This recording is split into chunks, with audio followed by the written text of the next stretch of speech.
Much has been made throughout the years, including on this channel, of the torpedo spread which sank the aircraft carrier Wasp and heavily damaged the battleship North Carolina on the afternoon of September 15, 1942.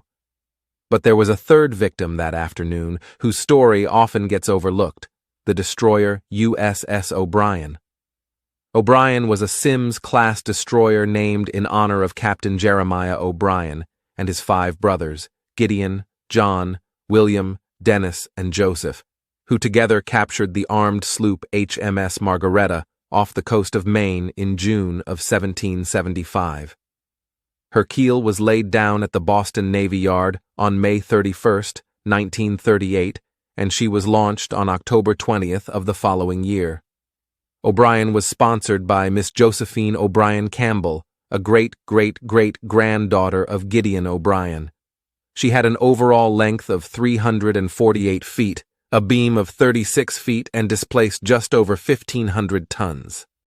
She carried a main battery of 5 5-inch 38 caliber dual-purpose guns that were mounted individually along the center line of the ship, in a very similar fashion to the future layout of the Fletcher class.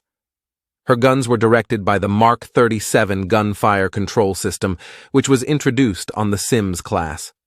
The Mark 37 system was revolutionary, as it incorporated the Ford Mark I fire control computer, which was mounted in a plotting room deep in the hull, and it enabled automatic aiming of the ship's guns against surface and air targets with firing solutions in near real time. The system would evolve and be used extensively to control most 5-inch guns throughout the U.S. Navy and remained in service until the 1970s. O'Brien was equipped with 8 torpedo tubes, which were arranged in 2 quad torpedo mounts that were located amidships, and she had 2 depth charge racks that were located on her stern.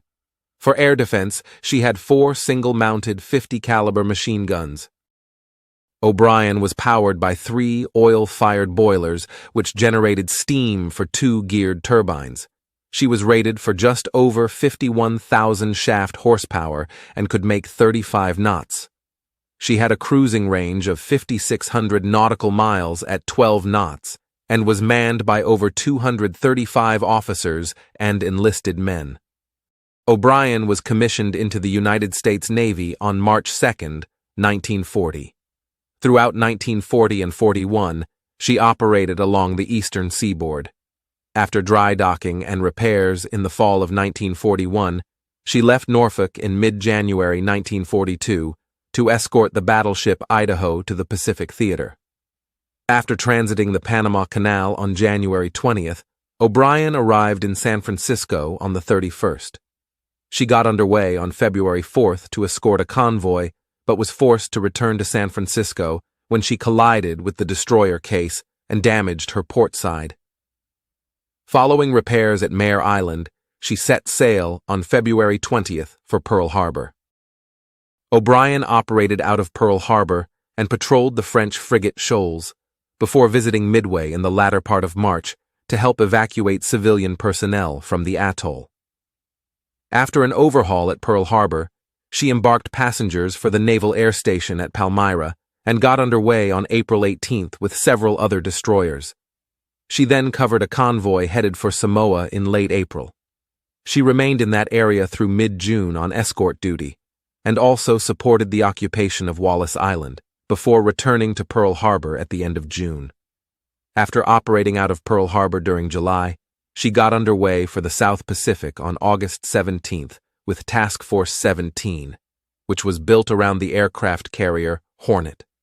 Task Force 17 arrived in the South Pacific several days after the Battle of the Eastern Solomons had taken place, and joined with Task Force 18, centered around the carrier Wasp, to create Task Force 61 on the 29th.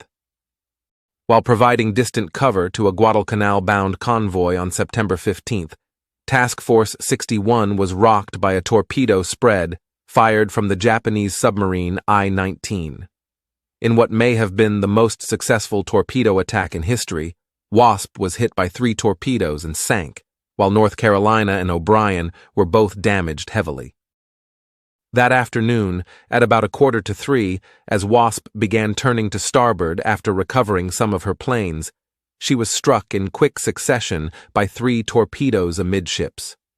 2 of the torpedoes in the spread passed ahead of Wasp and were observed passing astern of the light cruiser Helena moments later. Several minutes later, while accelerating and swinging right, O'Brien's lookout spotted a torpedo forward of her port beam and about 1,000 yards away. Due to evasive maneuvering, this torpedo missed close astern, but while all the attention was focused on evading this torpedo, O'Brien steamed right into the path of the other torpedo, which slammed into her port bow. The torpedo struck her so far forward that there were no fatalities or injuries, and it was believed she would be okay. But several severe structural issues became apparent throughout the ship over the following weeks. Proceeding under her own power, she reached Espiritu Santo the next day, where temporary repairs were made. O'Brien then sailed on the 21st for Noumea in New Caledonia for further repairs before getting underway on October 10th for the Mare Island Navy Yard. She made it to Suva on the 13th and got underway again on the 16th. The rate of water intrusion into her forward engine room continued to increase, and on the 18th, her keel was found to be broken. Her crew jettisoned all the topside weight they could, as it was still thought that she could make it intact to Pago Pago in Samoa. However, early on the morning of October 19th, her forward engine room had to be abandoned due to the flooding, and at 6 a.m., her bottom suddenly opened considerably, and the forward and aft portions of the hull began to work independently. 5 minutes later, the starboard side cracked open up to the main deck. At 6:30, all hands except a salvage crew were ordered off of her, and about half an hour later, O'Brien was abandoned entirely, and just before 8 that morning she succumbed and disappeared beneath the waves. She had steamed almost 3,000 miles since being torpedoed on September 15th. O'Brien was awarded 1 battle star for her World War II service, and a Sumner-class destroyer, DD-725, would carry on her name beginning in 1944. Thank you for watching, and as always, if you enjoyed this video, please hit the like button, comment, and subscribe. It really helps, and we greatly appreciate it. And if you love what we're doing, please check out our Patreon and consider becoming a member. The link is in the description below. And once again, thank you for all your support over the last year. It really means a lot.